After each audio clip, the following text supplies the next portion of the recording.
from 2021. Let's see the question again. Data sufficiency format. They are not asking what is the actual rank from the top.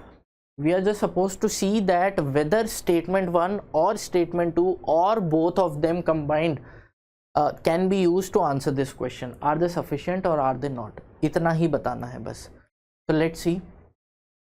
What is Seema's rank from the top in the class of 40 students? Now this information is given in the question that there are 40 students and somewhere in this list of 40 students Seema is there. We are supposed to find Seema's rank from the top.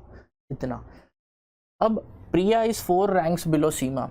So let's say Seema lies here. I am using information of statement 1 alone here. Now Priya is 4 ranks below Seema. Let's say Seema lies here and Priya is 4 ranks below her. Total you have 40 students. This is what is given in the question itself. अब ये बोला गया है कि and is 31st from the bottom. तो 31st from the bottom से कौन है? यहाँ लिखा है प्रिया सीमा से 4 स्थान नीचे है और सबसे निचले स्थान से 31वें स्थान पर है. मतलब Priya's rank from the bottom, Priya के नीचे से रैंक दी है 31st.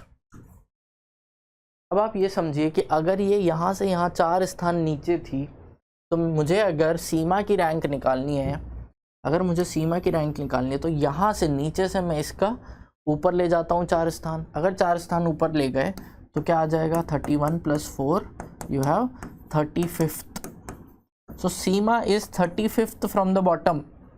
सीमा की रैंक नीचे से कितनी है? 35th है.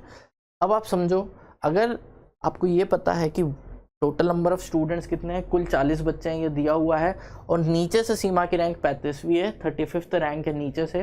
That means now I can use this information to answer कि ऊपर से रैंक क्या होगी. कैसे करूँगा?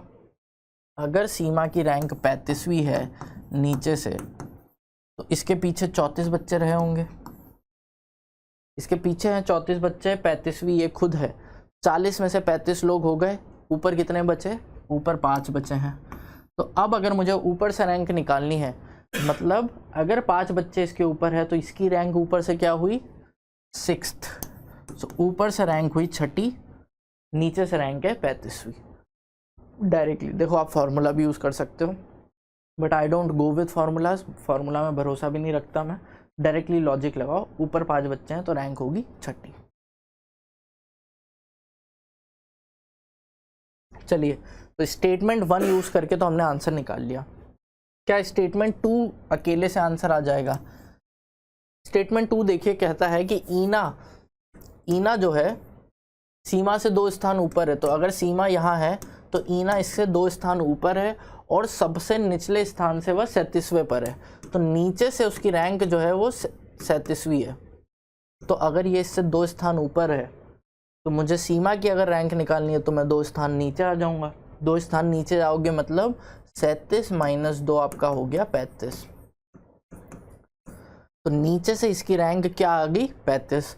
फिर से हमको ये जानकारी मिल गई कि सीमा की रैंक नीचे से 35 है. फिर से हम यही प्रोसेस करेंगे और ऊपर से पता कर लेंगे कि उसकी रैंक 6ठी आएगी.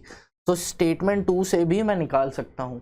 तो each of these statement alone are sufficient to answer this. So either 1 और 2 alone is sufficient to answer the question. कोई भी यूज़ करोगे आंसर आ जाएगा.